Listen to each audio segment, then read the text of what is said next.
surrender all. In your presence, fill me out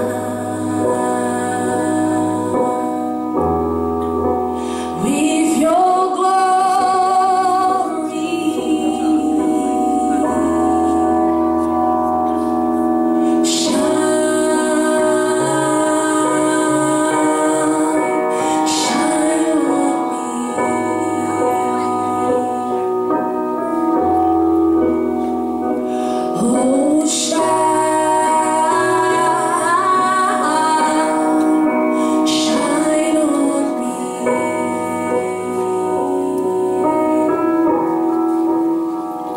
Espírito Santo, minha vida te dou,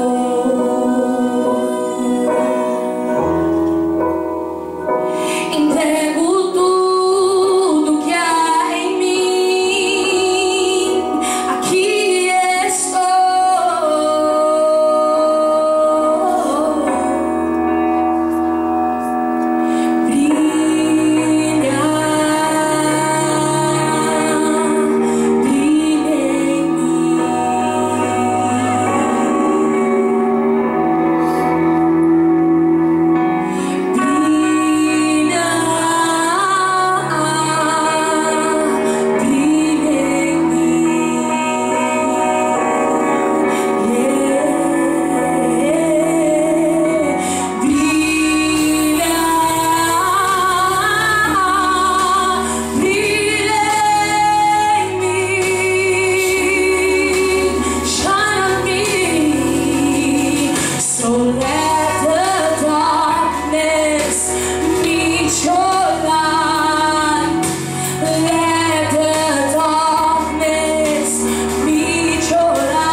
Como é bom poder ter a Aline entre nós, amém, meus irmãos? Deus continue te usando, Aline, em nome de Jesus. Queria, nesse momento, passar a palavra de Genor Júnior, que estará ministrando a palavra aos nossos corações. Acredito que o nosso pastor veio com a incumbência de ministrar sobre nós, amém? Coloque a mão no teu coração comigo aí e repete assim comigo: Senhor Jesus, que esta palavra que o Senhor já ministrou no coração do Agenor possa ser ministrado na minha vida, que o fruto venha acontecer e que venha permanecer para a honra e glória do teu nome. Tenha liberdade entre nós, em o nome de Jesus.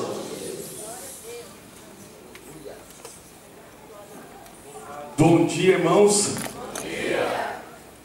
A paz do Senhor Jesus a todos.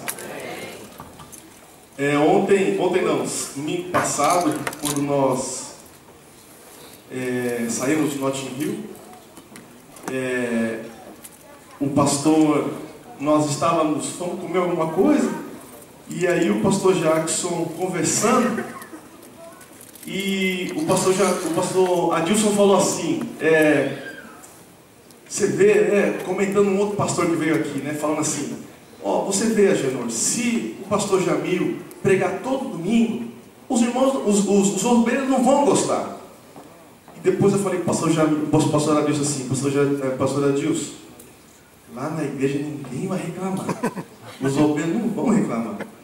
Porque lá o pessoal gosta que os irmãos pregam mesmo. Comentando isso assim, o pastor falou, então, domingo você prega então. E eu estava com sono assim, já sumiu o sono na hora. Sumiu o sono na hora, assim, já fiquei... Aí eu fiquei quieto, Porque o pastor é muito águia. Então tudo que você fala pode vir contra você mesmo. E aí eu fiquei quieto, e o Jamil pôs a mão em mim, o pastor Jamil falou, calma. Eu falei, tá bom. E eu vim mastigando a palavra de Deus no meu coração essa semana, pensando, passou um filme na minha cabeça, Porque eu fui apresentado nessa igreja. Não era aqui, era em Brixton quando eu fui, em 2004, Eu era magro ainda, e eu fui apresentado lá.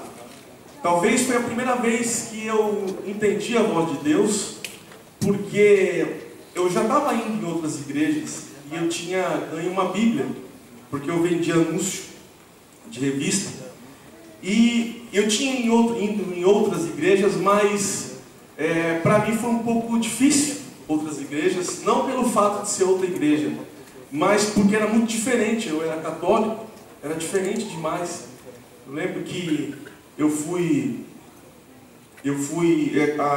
na oração, a pastora falou, dá as mãos, e deu as mãos, e ela falou, poderoso Deus, e eu tomei um susto assim, E eu comecei a rir, falei, nossa, eles são doidos, E aí o Senhor, eu vim aqui vender um anúncio para o pastor, eu acho, para um outro irmão, o irmão Nil, e ele falou assim, fica aí. E eu sentei na cadeira, como se fosse hoje, e o Senhor falou no meu coração, fica aqui. E eu estou aqui até hoje. Amém. Já são alguns anos aqui, e depois de alguns anos eu tenho essa oportunidade.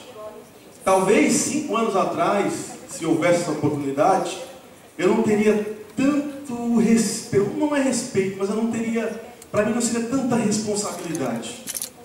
Ao passar do tempo, a gente amadurecendo, crescendo, a gente vai vendo a importância da igreja, a importância de vocês, de cada um de vocês, a importância que Deus coloca nas nossas mãos, como às vezes liderando, e para mim é uma responsabilidade muito grande.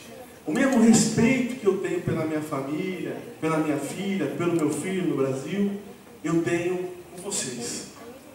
Para mim vocês, eu não sou apaixonado por vocês, porque eu estaria em adultério, mas porque Jesus que é apaixonado, eu sou servo do noivo, mas cada vez que eu posso mandar uma mensagem, eu posso ajudar alguém, na verdade eu estou fazendo por mim mesmo, Eu não mereço crédito nenhum, mas eu sou muito feliz com isso. Foi aqui que eu descobri para que eu nasci, Porque aqui eu vim para cá com muitas dúvidas, muita neurose na minha cabeça, e no primeiro impacto, eu chorei muito, e o Senhor falou para mim, você nasceu para isso aqui, você nasceu para servir os outros.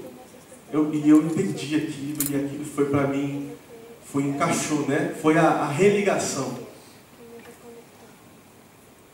Para quem não me conhece, a primeira vez que eu estou falando, eu sou o Agenor, aqui está a minha esposa, Alessandra de Freitas, Eu sempre falo isso na brincadeira, mas disse que não casava com preto. Acabou casando, tá aí, ó, pagou a língua, né?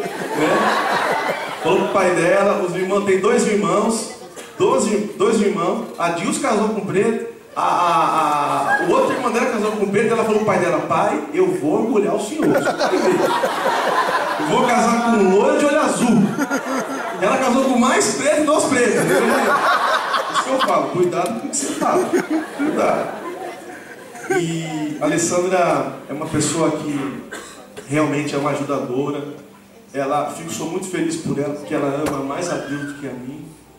E isso é a chave, né, da nossa felicidade. E eu sou muito grato a ela. Grato a Ana Júlia, fez aniversário.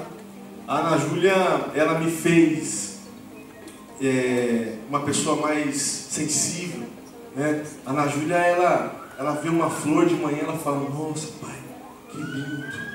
Ela fala, esse é um dia especial, nós vimos uma flor, né? Então ela me fez ver coisas que eu não via, né? Tudo para ela é especial, né? Ela ganhou um presentinho e ela é tão sincera, né? E ela achou que era um iPad. E parecia um iPad, né? E aí ela falou para a pessoa assim, foi para a irmã, né? Foi para a irmã Roberta. Ela abriu e falou, eu achei que era um iPad, mas não tem problema. Eu há muito tempo tenho o livro de João no meu coração, porque João foi um discípulo diferente. E a primeira vez que eu li João, ou a segunda vez, porque a primeira vez a gente lê meio assim, né? Mas depois a gente vai lendo, meditando na palavra. E eu li o livro de João e ele me impactou. E perguntei uma vez para uma pessoa, falei, o que você acha do livro de João? É demais, né? E a pessoa falou, não acho. E aquilo eu pensei, acho que eu estou vendo coisa demais. Mas o Senhor é o dono do tempo, amém? Ele é o dono do tempo. E ele mostrou que eu não estava errado. E de domingo para cá eu fiquei com aquilo no meu coração, do livro de João. E no livro de João aconteceu muitas coisas. Na verdade, talvez seja, se eu não me engano, é o maior evangelho escrito. Eu até aqui nessa semana fiz alguns escritos do que aconteceu no livro de João, algumas coisas. Ali está escrito, está dizendo que os primeiros discípulos de Jesus, fala da transformação da água em vinho. Ali fala da conversa de Jesus com a samaritana, que ali o Senhor Jesus começou a abençoar as mulheres, amém? Eu sempre falo que uma mulher, fala para a Alessandra, quando a gente tem quando azeda um pouco, né? Eu falo assim para ela, eu falo assim, amor, Jesus é bom, porque uma mulher que tem um homem cristão de verdade, ela tem tudo, né? Porque você não pode falar nada, né? Só, né? Então aqui Jesus quebra, e vocês podem ver que em todos os países onde o cristianismo é maior, a mulher é respeitada, amém? Aqui o Jesus fala das descrenças dos judeus, fala dos filhos de Abraão e os filhos do diabo, fala da cegueira espiritual, a morte de Lázaro, ele ressuscita Lázaro. Jesus lava os pés dos discípulos, que eu também uma coisa que eu não entendia, né? Por que Jesus lavou os pés? Jesus lavou os pés porque ele disse que tudo está limpo, mas os pés precisam ser lavados todos os dias. Por quê? Porque esse mundo ainda é sujo. Nós não somos daqui, mas nós estamos aqui. Então cada dia que você acorda e eu acordo e a gente põe os pés no chão, a gente se suja. Com pensamentos, com vontades. E todo dia a gente tem que lavar os pés. E ainda mais quando alguém pode lavar o nosso pé e a gente pode lavar o pé de alguém. Quando a gente pode estender a mão para alguém e alguém estender a mão para a gente. E assim a gente consegue viver 10, 15, 20, 30 anos na presença do Senhor. Porque a gente vai lavando os pés. Porque Ele ainda toca esse mundo. E esse mundo é sujo. Jesus fala do Pai, Jesus ora pelos discípulos, Jesus ora pelos crentes. Uma coisa maravilhosa. Jesus ressuscita nesse livro, amém? E Jesus restaura Pedro. Só que acontece uma coisa maravilhosa que me veio também ao coração.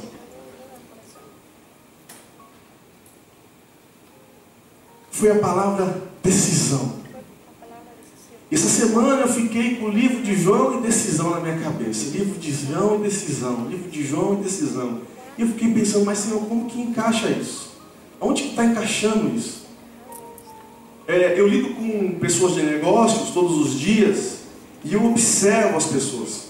Eu tenho vários defeitos, mas uma das minhas qualidades é observar.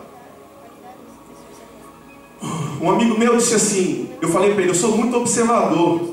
E ele falou assim para mim, cuidado que tem gente também que está te observando.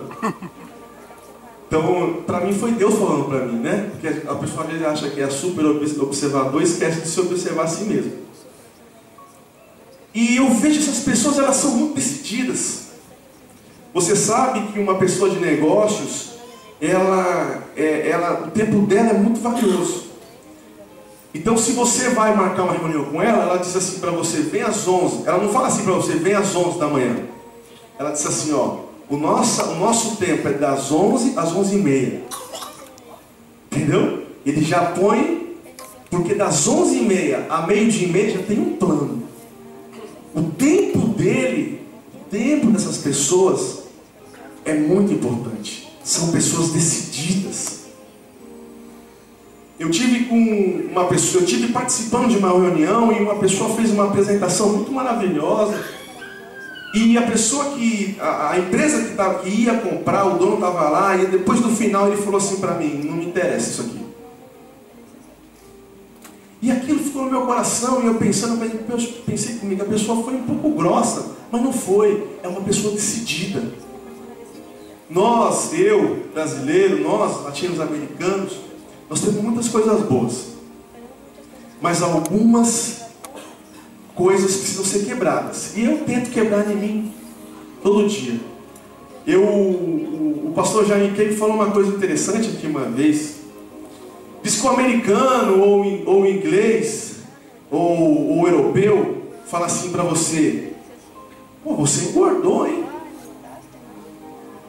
Mas o brasileiro fala assim, nossa, você deu uma inchadinha pequenininha, né?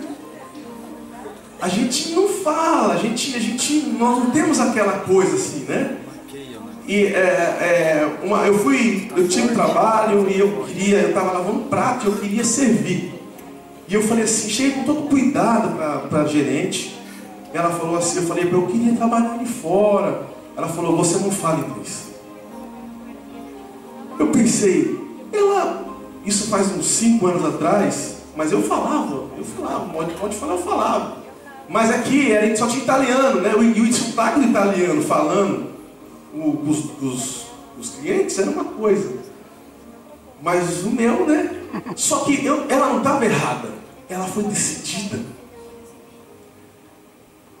E a decisão, ela está envolvida em tudo da nossa vida. Na nossa vida em casa, na nossa vida no trabalho, tudo é decisão. Tudo que a gente faz é decisão. E pensando nisso, o Senhor me levou a pensar nas decisões da vida espiritual. Porque nós podemos falar de várias decisões que a gente precisa tomar dia a dia.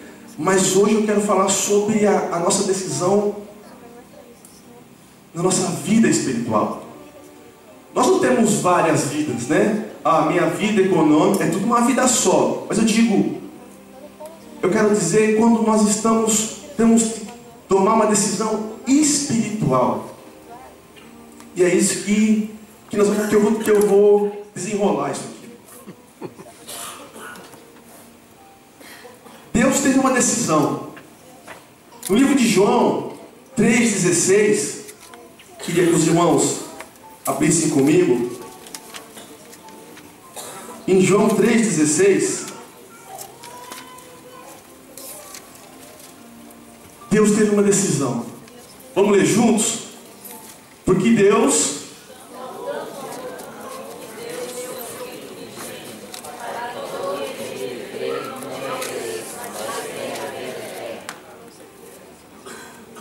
Pois Deus enviou seu Filho ao mundo, não para condenar o mundo, mas para que fosse salvo por meio dele. Aqui é uma primeira verdade, irmão. Deus decidiu nos amar. Ele não nos ama porque nós estamos aqui hoje na igreja, aqui no prédio. Ele não nos ama porque nós temos algo de bom. Na verdade, nós temos poucas coisas boas. Ele decidiu nos amar. Amém. E uma coisa que o inimigo faz todo dia é fazer com que entre no seu coração que você não é amado, que você é uma pessoa que Deus esqueceu.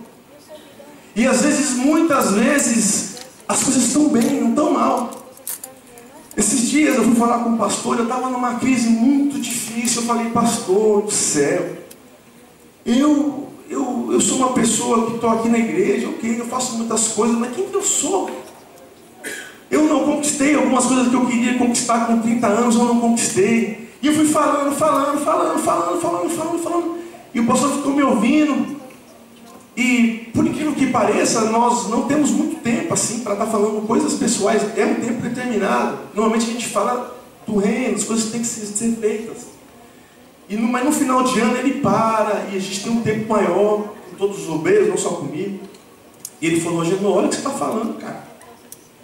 Olha o que você está falando. Eu falei: olha o que você pode fazer na igreja. Olha quem você é, como as pessoas te respeitam. E ele foi falando. Ele falou: sabe a sua sorte? É que Deus colocou pessoas que podem ouvir o que está falando e repreender isso que está falando, cara. Porque senão aquilo ali cria coisa no nosso coração, e aquilo vem no nosso coração, daqui a pouco você está em crise, está tudo bem, você está na frente de um poço com sede. Então é uma coisa que a gente tem que repreender.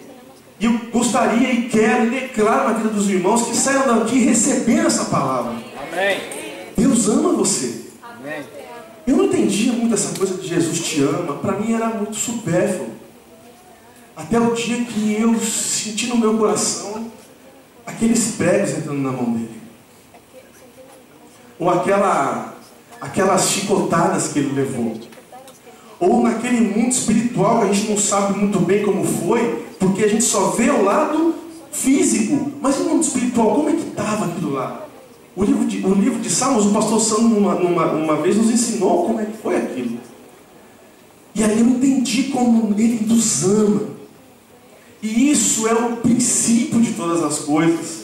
Isso é a base. Porque se você se sente só, e apesar de que muitas vezes a gente está bem, tem as coisas, mas todo mundo tem um momentozinho que fica um vazio aqui. E é nesse vazio que você e eu precisamos estar ligados, sabendo que Deus nos ama. E se a gente tivesse a certeza no nosso coração, a probabilidade da gente sair daquela crise, daquelas pequenas crises é muito maior. Porque você para de ficar pensando de que Deus não ama, de que as coisas não acontecem. Só que o Senhor fez uma decisão. Ele nos amou primeiro do que a gente amou Ele. E nós também temos que tomar uma decisão.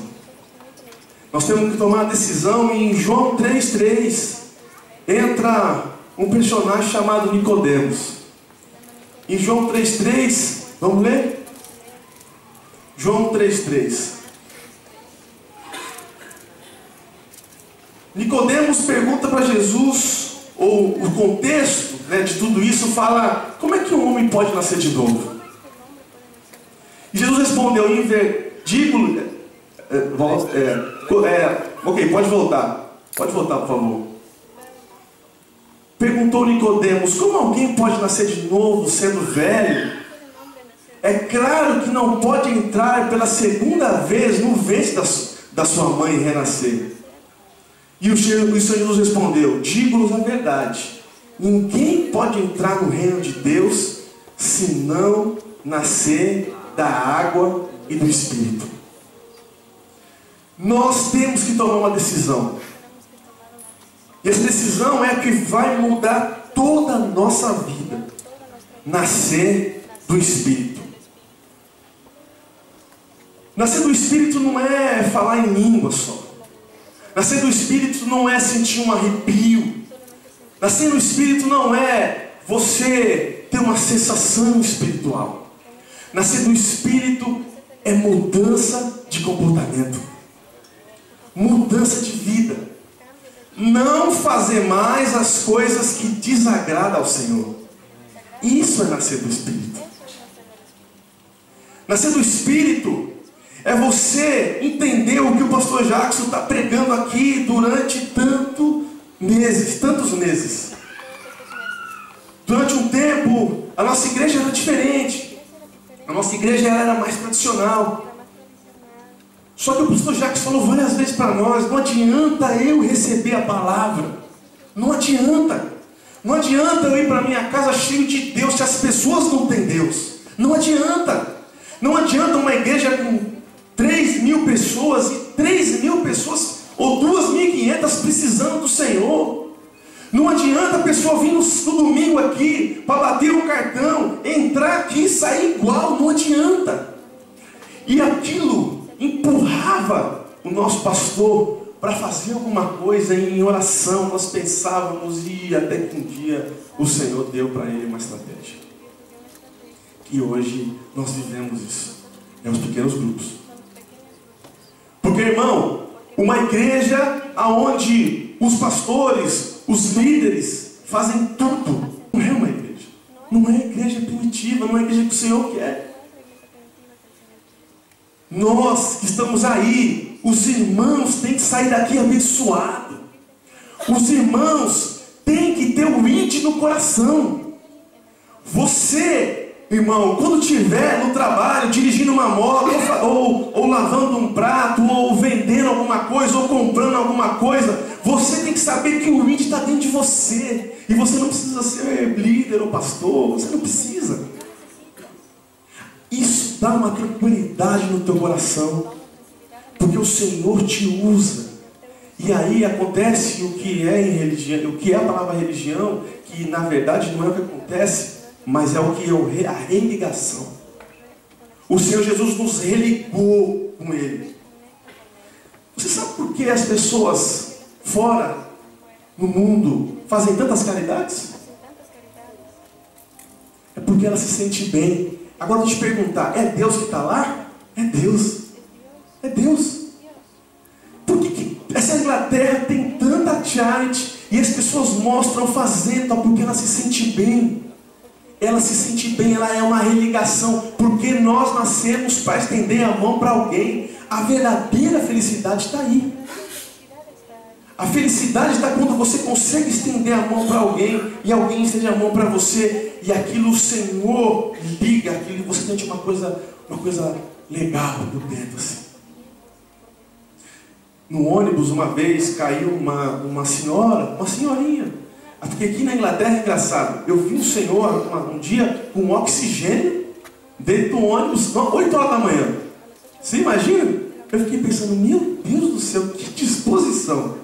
E tinha uma senhorinha assim também, e caiu a carteira dela, caiu e fez assim, ó. Pum. Falei, nossa, tem muito dinheiro.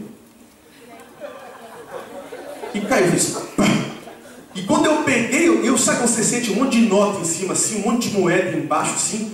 Eu peguei aquilo assim e fui contra mim, contra os demônios, fui contra todo mundo, entreguei na mão dela assim e falei, caiu, senhora. Ela olhou para mim assim, falou, thank you. E eu senti que Deus me ligou de novo com ele, sabe? Aleluia! Eu senti aqui no meu coração e saí ali, sabe quando você sai assim e fala, fiz uma coisa boa hoje. Fiz uma coisa boa. Aconteceu também, acho que eu tenho um negócio com a carteira, o inimigo fica me... Tinha um rapaz que tinha uma carteira assim uma vez, no olho caindo assim, e eu falei assim, e eu tava, isso faz muito tempo, eu tinha um cabelo muito grande, os irmãos já conhecem. Eu fiquei um ano sem cortar o cabelo, você imagina a rebeldia. E muito louco, muito louco. E a carteira estava caindo e eu falei assim pro rapaz assim, falei, ó, tua carteira está caindo. Estava caindo, ele olhou, aí ele olhou para mim, olhou, falou, thank you very much. É muito bom ver pessoas assim. E aquilo me ligou de novo, sabe? Então, irmãos, nós precisamos ter essa consciência de que nós precisamos nascer de novo. E nascer de novo não é um arrepio, nascer de novo é mudança de vida. É você estar assim e você fazer assim. Quando eu caí em mim, eu li a Bíblia, comecei a ler a Bíblia. Eu trabalhava, eu tinha que pegar um trem, eu sempre falo isso, só que eu passava, eu ia para a última estação. Quando eu vi, eu estava na última estação lendo a Bíblia. E aí eu voltava e ia para a última de novo. Já perdi a hora do serviço. Eu tinha que fechar a Bíblia para mim poder descer na estação certa. Ainda mais quando eu li que Deus abriu o Mar Vermelho, minha cabeça explodiu. Mas meu Deus, como eu não sabia disso? Onde estava esse livro que ninguém me deu, esse livro? E quando eu caí pela minha cabeça, eu falei, Senhor, eu preciso casar. Eu preciso casar. Senhor Jesus, eu preciso casar, eu preciso casar, eu preciso casar, eu preciso casar. E eu entrava na igreja, naquela época tinha um telefone da Tree que parecia um negócio desse tamanho assim, tinha uma corrente, eu usava ele aqui assim, sabe, parecia um relógio. E os irmãos me chamavam o irmão do relógio, né? E eu entrava na igreja e eu pensava, e até penso até hoje, que as irmãs são princesas. Vocês são princesas. Vocês têm que saber disso. Vocês não são qualquer um. E eu pensava, falei, Jesus, essas irmãs aí, tem que respeitar essas irmãs, Senhor. Me ajuda. E eu entrava assim, ó. Eu pensava, eu não posso pecar contra o Senhor. E eu entrava assim e tal. E eu falava, mas eu fico olhando pro chão, como é que eu vou casar? Como é que eu vou encontrar uma irmã, Senhor? Até que um dia, a Alessandra estava lá na cantina. E ela falou, você não vai comer? Eu já, malandrão, olhei e falei, Senhor, respondeu rápido. E aí começamos a conversar. E dali eu comecei a nascer de novo. Mas eu não sabia exatamente o que eu estava fazendo. Mas o meu coração estava mudando. Agora, talvez a coisa que a gente está mais combatendo aqui, irmãos, a coisa que o pastor Jacques está mais combatendo aqui, é a possibilidade de estar no novo de Deus, mas com a vida velha. A possibilidade de você estar no ambiente de Deus, mas com a vida velha. E em João 3:1, em João 3, por favor, fala, havia um fariseu chamado Nicodemos, uma autoridade entre os judeus, o próximo. Ele veio a Jesus à noite e disse, mestre,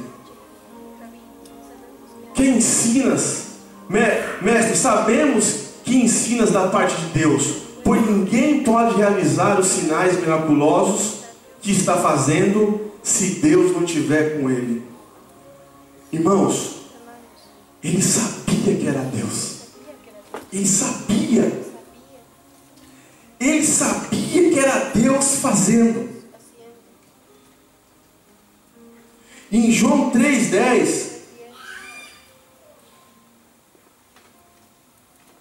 Jesus disse, você é mestre em Israel e não entende essas coisas?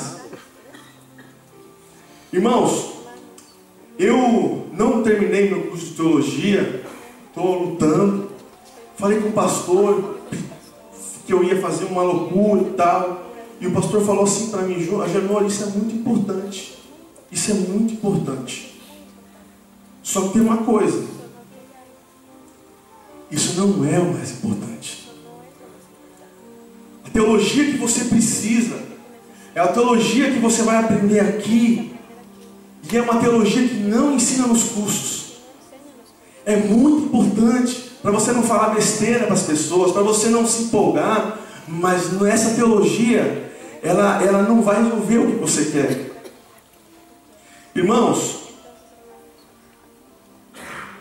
Jesus falou para uma autoridade: você é uma autoridade, você sabe da palavra de trás para frente, e você não sabe do que eu estou falando. E esse é o problema que nosso pastor está colocando, está falando, nossos líderes, para a gente quebrar esse negócio da religião e viver o Evangelho. O Evangelho que Jesus fez no começo. O inimigo, ele faz com que os salvos se importe com coisas, ele tenta fazer que os salvos se importe com coisas que não importam. Não importa, irmão, que tipo de roupa você vem para a igreja. Não importa, irmão, não importa se você é uma pessoa muito simples ou muito que tem uma condição muito boa. Não importa. Não importa, algumas coisas não importam. Mas o que importa então? O que importa? Vai soltar hoje? E isso é uma decisão. Isso é uma decisão, saber o que importa. Ele sabia que era Deus trabalhando, mas ele não conseguia entender o que era nascer de novo. Mas o Senhor Jesus, ele não perde a oportunidade de ensinar. E em João 3:11 a 15, ele fala: asseguro que nós falamos do que conhecemos e testemunhamos do que vimos. Mas mesmo assim, vocês não aceitam o nosso testemunho. Eu lhes falei de coisas terrenas e vocês não creram. Como crerão se lhe falar de coisas celestiais? Ninguém jamais subiu ao céu, a não ser aquele que veio do céu, o Filho do Homem. Da mesma forma como Moisés levantou a serpente no deserto, assim também é necessário que o Filho do Homem seja levantado, para que todo o que nele crê tenha a vida eterna. Amém, irmãos? Irmãos, o Senhor explicou para ele uma coisa que parece simples, mas não é. O Senhor Jesus filosofou ali, disse assim: olha, a gente testemunha do que a gente vê, né? Aqui nós estamos na igreja, e se essa igreja um dia, em nome de Jesus, não vai acontecer isso, mas se ela fizer coisas erradas, vocês vão ver. Eu vou ver. O Senhor Jesus está dizendo assim: ó, você está vendo o que eu estou fazendo e você não crê. Crer é uma decisão. Nós temos que ter a decisão de crer. Mas não crer quando nós estamos em um processo onde as coisas andam. Eu já trabalhei em empresas grandes, trabalhei na Saint-Gobain, uma empresa francesa em São Paulo. E até foi ali que me fez a vontade de sair do Brasil. E só que uma empresa que tem dinheiro. Então você faz um plano de um ano, no outro ano você faz. Você fala: aqui tem que construir um prédio, constrói. Agora eu quero ver você fazer um plano de construir uma igreja sem ter dinheiro. Eu quero ver você crer na cura do câncer. O Senhor me testou meu coração. Minha mãe tinha câncer. Uma coisa, irmãos, com toda sinceridade, uma pessoa distante está com câncer. Outra coisa é nossos parentes, nosso sangue. O nosso sangue dói. E aquilo mexeu comigo. E um dia eu falei: Senhor, eu vou crer, não é nem porque Não tem outra opção. A opção que Deus deu é que crer. Se Deus não tivesse curado, Ele era Deus do mesmo jeito. Mas Ele curou minha mãe. Ninguém contou para mim, não é história de carochinha. Não foi uma me falaram, não, foi a minha mãe. Foi a minha mãe. Ela tinha um exame que tinha, depois do exame que não tinha.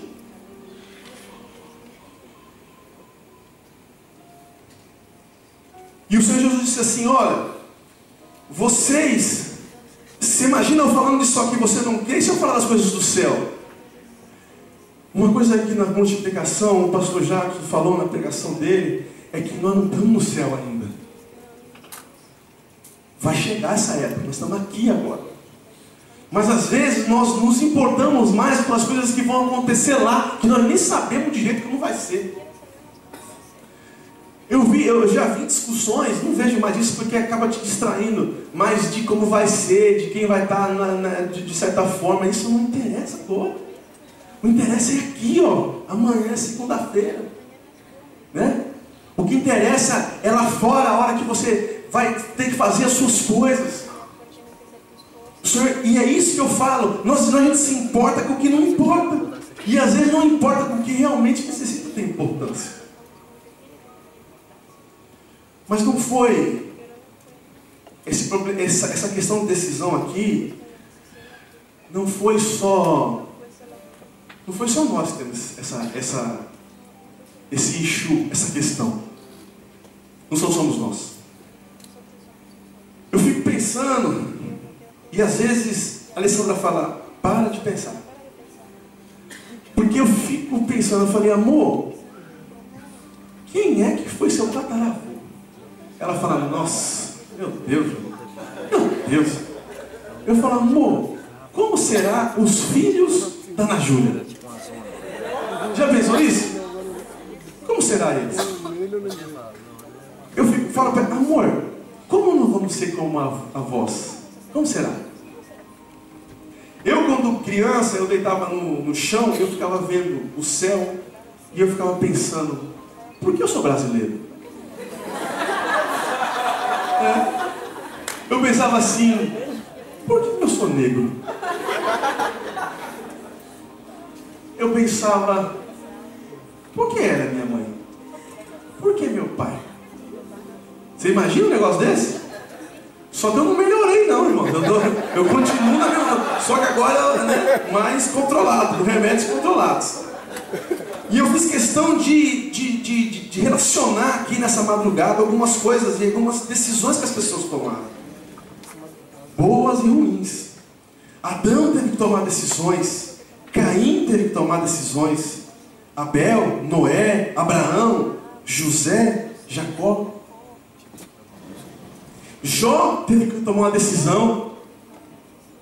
E Jó é um exemplo para nós, mas ele falou uma coisa que nós devemos parar para pensar. Ele falou assim, ó, o que eu mais temia me aconteceu.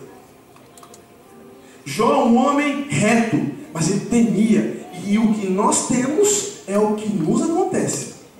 Eu tenho medo de perder meu trabalho. Perde o trabalho. Eu tenho medo que meus filhos vão para um caminho errado. Irmão, não tem que ter medo não. Nós temos que ter um medo comum. Mas não o medo ser maior que nós. O Jesus, nosso Jesus, é maior que o medo, amém? O Jó disse assim, o que eu mais temia me aconteceu. E ele teve que tomar uma decisão, e ele tomou uma decisão certa. Ele ficou com o Senhor. Moisés tomou uma decisão de deixar a riqueza e ir lá com o povo dele. Miriam e Arão tomaram a decisão erradíssima, foram contra Moisés.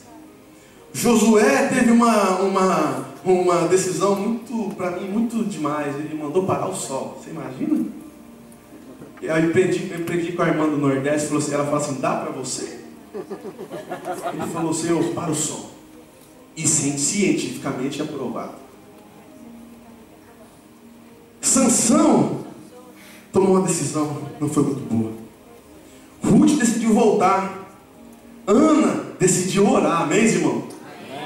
Saul e Davi tiveram decisões diferentes. Salomão preferiu a sabedoria. Ele decidiu pela sabedoria. Os profetas Jonas se irritou com a bondade de Deus. Você imagina? Daniel decidiu não se curvar. Neemias falou, eu vou lá refazer os muros. Ele decidiu. Os apóstolos, Paulo e os outros apóstolos decidiram morrer. João Batista decidiu. A decisão do jovem rico, onde eles tinham a oportunidade de ficar mais rico, Ananias e Safira, teve uma decisão errada. E o Senhor Jesus decidiu morrer por nós. Você imagina que na eternidade, um dia, o Senhor Jesus falou assim, ó, na reunião, né, como diz o Tales, sou dos três, né, falou assim, ó, eu vou morrer por eles. E por que ele decidiu? Em João 16 ao 18. Por que o Senhor Jesus decidiu morrer por nós? Porque Deus tanto amou o mundo, que deu o seu Filho unigênito, para que todo o que nele crê não pereça, mas tenha a vida eterna. Pois Deus enviou seu Filho ao mundo, não para condenar o mundo, mas para que este fosse salvo por meio dele. Irmãos, o Senhor Jesus decidiu morrer por nós. E outra, o Senhor Jesus não é o nosso Deus, não é um Deus tirano, que tem prazer em ver as pessoas no inferno, que tem prazer em ver casas destruídas, em ter prazer em ver adolescentes perdidos. Se Ele não tem prazer nisso, imagine nós. Ele decidiu morrer por nós. Irmãos, algumas decisões importantes, baseado no que eu falei, nós precisamos tomar. Isso é todos os dias. Todos os dias, quando a gente levanta, todos os dias, quando a gente precisa tomar uma decisão, nós precisamos ter atitudes e decisões espirituais. A decisão do arrependimento. O arrependimento é uma chave que Deus nos deu para que a gente continue bem. Eu me arrependo de tanta coisa, irmão. Eu me arrependo que um dia eu estava deitado, eu era adolescente, e meu pai comprou um terreno e ele falou assim, vamos lá comigo. Ele me acordou muito. Meu pai era uma pessoa não era muito delicado, mas naquele dia ele me acordou com carinho e falou, Júnior, ele falou, vamos lá comigo. Eu falei, pai, eu não vou não. E depois eu nunca mais tive a oportunidade de sair com ele. E eu me arrependo. Mas como eu me arrependo? Eu me arrependo de quando a minha mãe lavava minhas calças e ela manchava a calça ou a blusa. E eu falava umas coisas para ela que eu me arrependo tanto. Me arrependo. Eu liguei para ela esses dias e falei, mãe, queria te pedir perdão. Mas ela nem lembra, você vê? Mas por quê? Não, mãe, porque algumas coisas que eu te fiz. Ela imagina, você sempre foi tão maravilhoso. A minha mãe, e às vezes ela ia passar e queimava, e eu ficava louco, e eu falava cada coisa. Quando a Júlia nasceu, eu fui entender o que minha mãe fez comigo. Eu me arrependo tanto disso. Me arrependo tanto. Falo com Deus para Ele cuidar da minha mãe, para Ele fazer. A minha mãe, ela é muito católica, e eu fui lá no Brasil e me preparei para falar com ela. Fiquei 2 horas falando para ela de Jesus. Ela falou para mim assim, filho, cada um tem sua crença, né? E eu falei, não, tá bom. Estou orando ao Senhor. Mas eu me arrependo. Me arrependo quando eu forçava, porque meu pai morreu, nós éramos muito jovens, e meu pai faleceu, e nossa casa bagunçou, e eu forçava ela a querer ser meu pai, porque meu pai não tinha conversa. Quando nós fazíamos alguma coisa, meu pai chegava para mim e meus irmãos, falava assim, ó, eu só quero que vocês saibam de uma coisa, eu não crio vagabundo. Vagabundo aqui não se cria. Então não tinha espaço para vagabundo lá, entendeu? E quando meu pai faleceu, as coisas mudaram. Minha mãe virou mãe, pai, e eu falava tanta coisa que eu me arrependo tanto. O arrependimento tem que estar no nosso coração, irmão. Todo dia eu me arrependo. Esses dias tinha uma moça, uma inglesa, no chão chorando, estava bêbada ou drogada. E eu passei por ela assim, correndo, pensando em mil coisas assim. Eu tinha uma moeda, dei para ela essa moeda e saí. E depois eu falei, meu Deus, por que eu não orei pela irmã? Oh, minha irmã, já profetizei. Por que eu não falo? Eu não sei ir lá, falar com ela, não sei. De repente ela precisava de uma palavra. Eu me arrependi tanto. Me arrependi e pedi ao Senhor, Senhor, me ajuda. Me ajuda. Me ajuda. E o arrependimento não é uma vergonha. O arrependimento é uma arma que envergonha Satanás. E nos aproxima de Deus. Porque Ele é o único que não dá mais para se arrepender. Ele é o único condenado. Todos nós aqui, nós temos chance. Amém. Nós estamos num jogo aí, para nós está de boa. Se arrependeu, está de boa. Ele não. O arrependimento faz com que a gente não deixe o orgulho bater, porque o orgulho bate todo dia.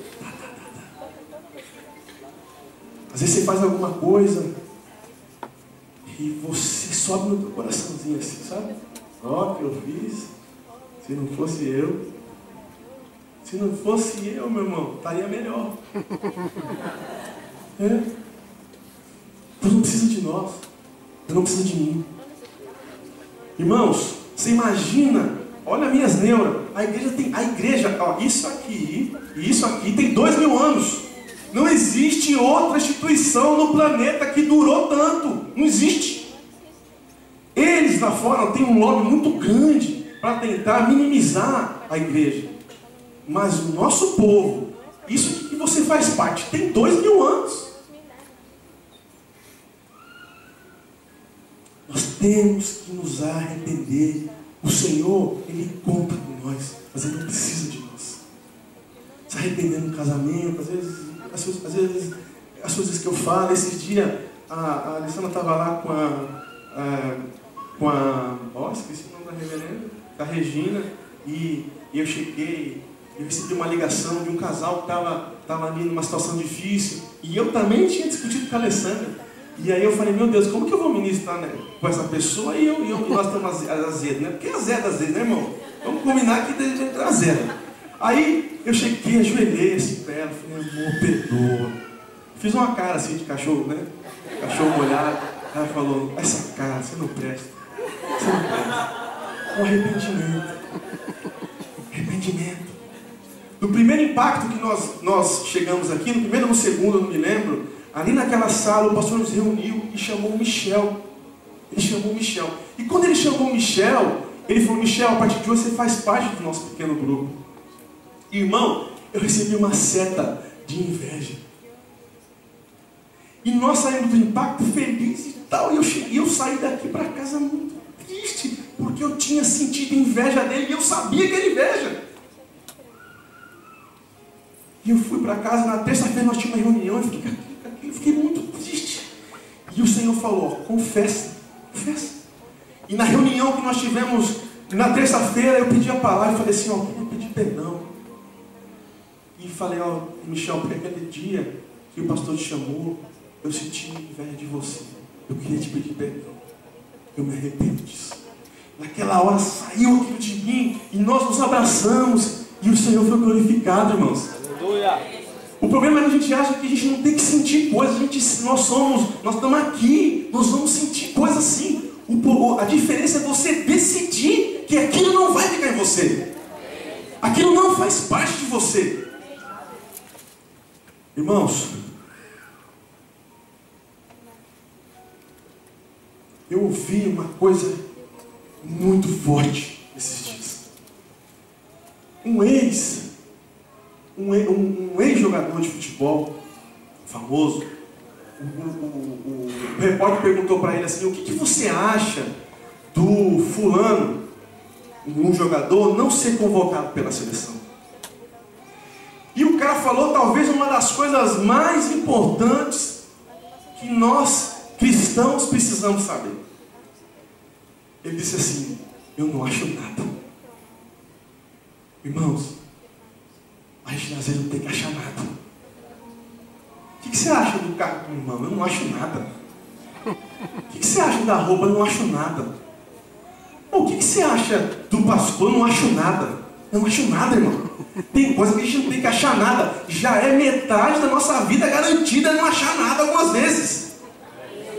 O que você acha daquele rapazinho que está olhando para a Júlia? Aí não. Aí tem gerência. Quem é o cara? Quem é o cara?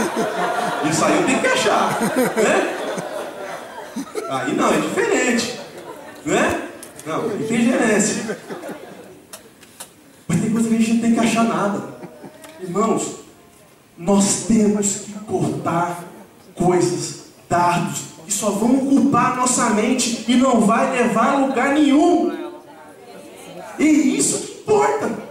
Não saber se a pessoa, ou como a pessoa vem, de que forma a pessoa vem. O que importa é isso. É a gente não perder tempo com picuinha, com coisinha, tem que cortar. Mas não é fácil. Não é fácil.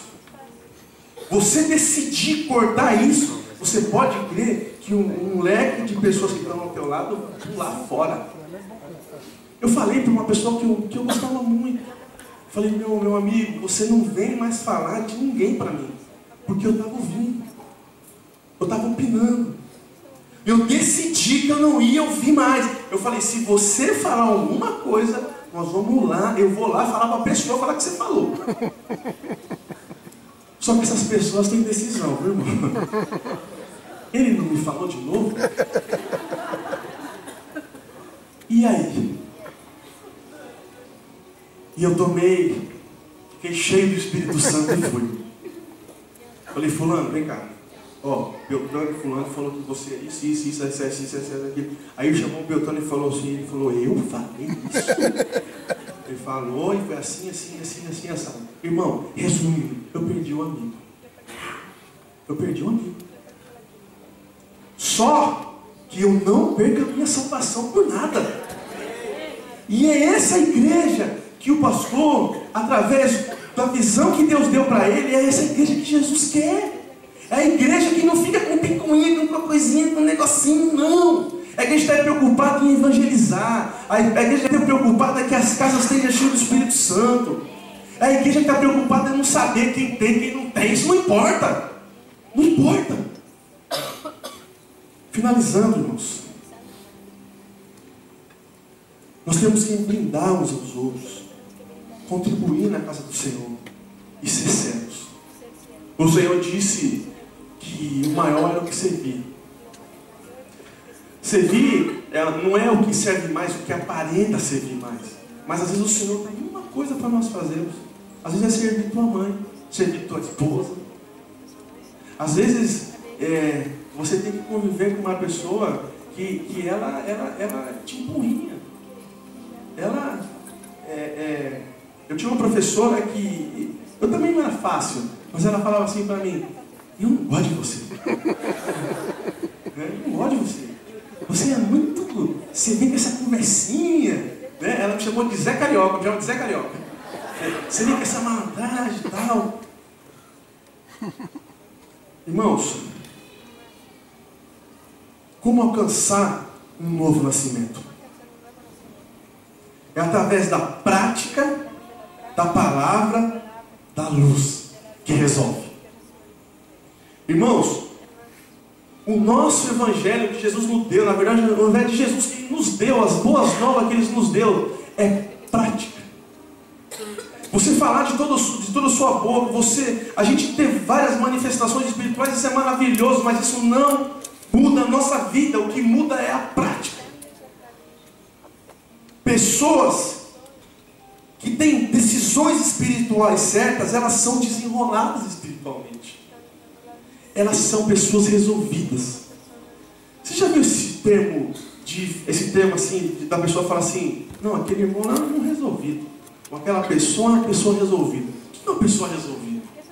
É difícil você explicar isso, mas normalmente uma pessoa resolvida aparentemente uma pessoa que está na praia, um shorts, andando assim na praia com os filhos, né? Está resolvido, né? Pessoa resolvida. Mas não é isso só. Uma pessoa resolvida é a que já consegue se soltar do que não importa. Ela não se importa mais com coisas que não importam. Uma coisa que me agradou muito. Eu não preciso mais, irmãos, de cartomante. Eu não preciso mais de horóscopo. Eu não preciso mais de vela. Eu não preciso mais nada disso. Jesus é suficiente, irmão. Jesus é suficiente. Nós não precisamos inventar coisas. Isso para mim foi maravilhoso.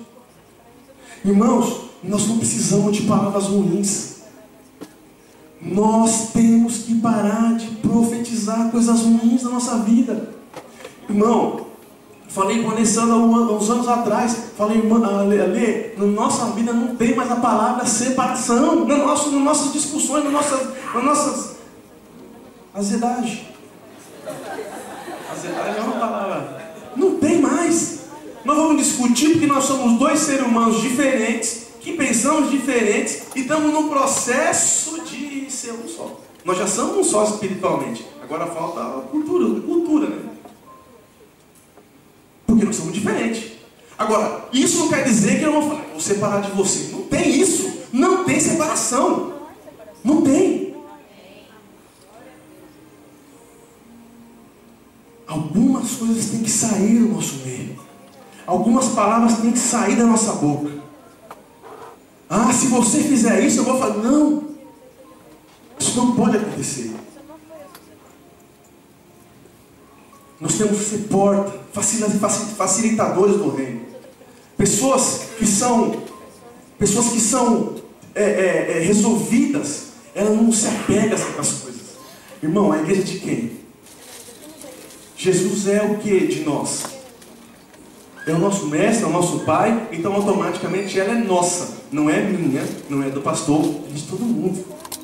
Pessoas resolvidas não ficam, essa é a minha mesa. Não, essa aqui é o minha líder. Não, esse é o meu PG. Pessoas resolvidas não tem isso. Pessoas resolvidas agregam pessoas. Agregam. Pessoas resolvidas, elas são desligadas do passado. Resolveu aqui, teve um problema aqui, acabou. Resolve, acabou. Não, acabou. Aquilo lá é passado, para frente. Pessoas resolvidas têm paciência. Irmãos, quando eu me converti, eu lembro que eu saía da igreja, e era em ovo, era em Brixton, mas eu pegava o metrô em ovo, e eu faltava voar a pregação.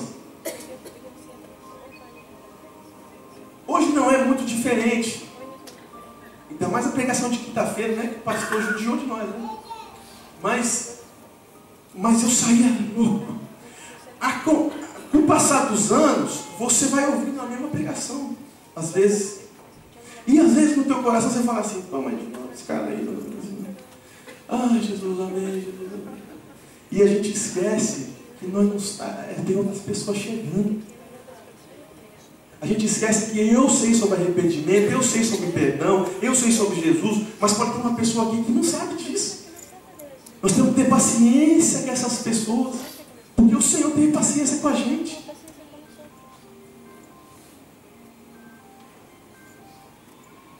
A igreja que vai para a igreja. Nós somos igreja, amém? Eu estou pensando num vídeo que é a igreja que vai para a igreja. Nós, a igreja que vem para a igreja. Comunhão. Isso aqui não existe. Isso aqui, meu irmão, nem pagando milhões e milhões a gente consegue fazer isso aqui. Irmãos, a alegria de ver os irmãos chegando, os irmãos na cantina, conversando. Aí o outro irmão falou, estou sem emprego. O outro falou, tem emprego ali e tal. Irmãos, eu vou falar uma coisa para vocês. A minoria aqui é desempregada. É por que isso? Claro que é Deus, mas ele falou o quê? União. A união. O pastor Jacques falou, se tiver alguém em algum PG passando fome, esse PG tem que passar por uma... O pastor Jamil falou, tem que passar por uma revisão, porque nós estamos cuidando dos outros.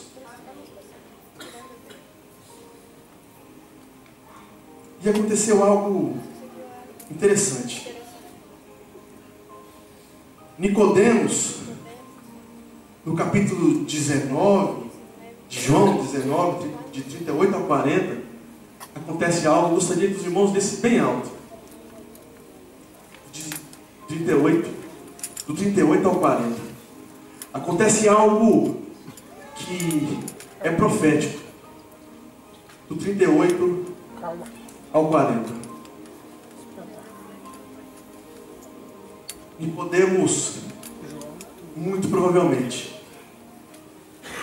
alcançou misericórdia. No 19, do 38 ao 40. 19. Depois disso, José de Arimateia pediu a Pilatos o corpo de Jesus. José era discípulo de Jesus, mas era secretamente, porque tinha medo dos judeus. Com a permissão de Pilatos, veio e levou embora o corpo. Ele estava acompanhado de quem, irmãos? De quem, irmãos? Aquele que tinha visitado Jesus à noite. Nicodemos levou cerca de 34 quilos de mistura de mira e aloés.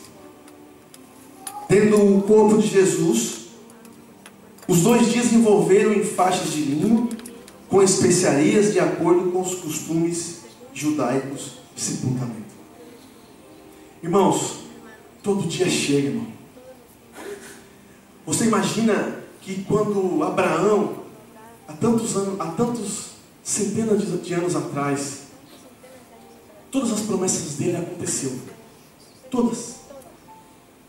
Você imagina que em números Deus fala dos antepassados. Você imagina daqui até números e de números dos antepassados das pessoas de números. Você imagina?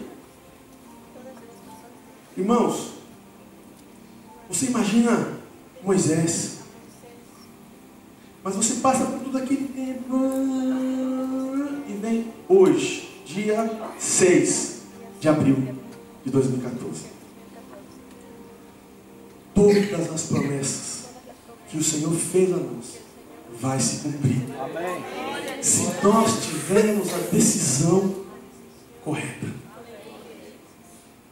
Nicodemos ali teve a oportunidade de ouvir e crer na palavra. Eu não posso dizer se Nicodemos foi para o céu ou não, mas eu posso dizer que ele estava lá no sepultamento de Jesus. E lembra quando Jesus falou: eu tenho que ser erguido como a serpente no madeiro, lembra? E ele viu acontecendo. Aqui é algo que para nós talvez não seja muito significativo, mas ele era um religioso muito forte. E ele viu acontecendo aquilo. Então, irmãos, tudo tem seu tempo e sua hora. Talvez não seja no nosso tempo. Às vezes, realmente para nós demora. Mas vai acontecer. Irmãos, olha só. Tem um outro tanto de gente adorando a Deus num outro lugar da mesma igreja. Isso é motivo de alegria. Você imagina, irmãos, quando essa igreja tiver que fazer fila e pessoas de outras línguas. Você imagina isso? E nós fazemos parte disso. Não é o pastor, não é os irmãos, nós fazemos parte disso. Tudo isso vai chegar. E quando a gente coloca essas coisas em primeiro lugar, tudo que você quer para você acontece. Não porque é uma regra, mas é a lei. Coloque as coisas do Senhor em primeiro lugar e tudo lhe será acrescentado. Se você estiver bem espiritualmente, você vai produzir mais para a sua casa. Você vai conseguir as suas coisas. Irmãos, 90, eu não posso falar quantidade, não sei, mas eu vou dizer uma coisa: as pessoas dessa igreja vão ter casa própria, irmão. Eu não acreditava que nós poderíamos ter uma igreja. Eu achava que vinha vir uma pessoa muito rica, ia dar o dinheiro e nós íamos comprar. Mas foram vocês e eu que fizemos isso aqui, irmão. Depois, não que isso aqui seja importante, que a vergonha vai ficar, mas não é. Eu estou dizendo a fé. Se Se nós conseguimos fazer, depois que isso aqui virou realidade, nada é impossível. Nós teremos um departamento de missões que vai fazer missões no mundo inteiro. Amém? Quero agradecer vocês me ouvirem hoje. Estou muito feliz. Hoje se completa um ciclo na minha vida.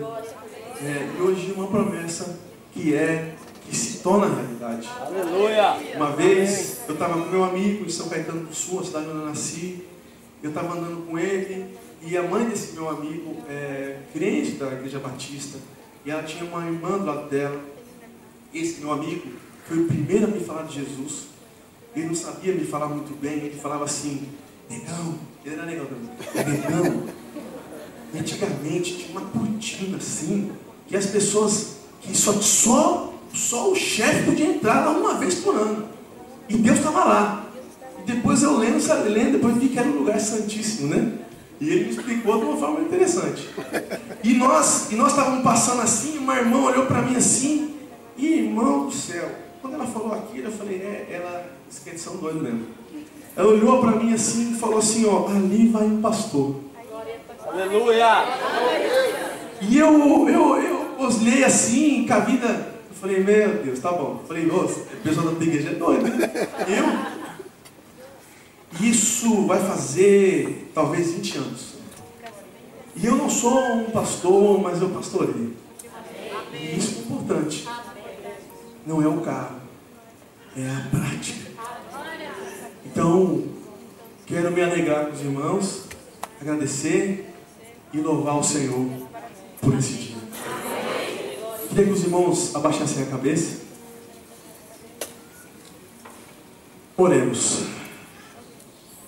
Deus amado e poderoso, como o pastor Jamil disse no começo do culto, como o louvor disse, como o pastor Sandro disse, nós não estamos aqui com um protocolo, Senhor. Nós não estamos aqui porque nós precisamos nos sentir melhor. Nós estamos aqui porque nós queremos mudança de vida. Senhor, eu peço que o Senhor seja conosco, com os irmãos, todos os dias, todas as horas. Nos ajude a ter decisões corretas. Nos ajude a ser pessoas resolvidas, Pai. Senhor Deus, Pai Todo-Poderoso, coloca luz em nossas vidas. Coloca luz em nossas decisões, Pai. Nos ajuda a melhorar cada dia, até a sua volta.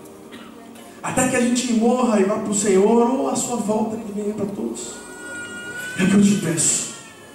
Eu declaro no poder que é o nome de Jesus, a paz nas casas de cada um que está aqui, Senhor. Eu declaro no nome de Jesus que vai haver alegria entre pai e filho, filho e pai, esposo e esposa. Eu declaro no nome de Jesus que todos, Senhor Jesus, serão dispenseiros das suas bênçãos, Pai. Isso é para a glória e louvor do teu santo nome. Em nome de Jesus. Aplauda ao Senhor. Obrigado.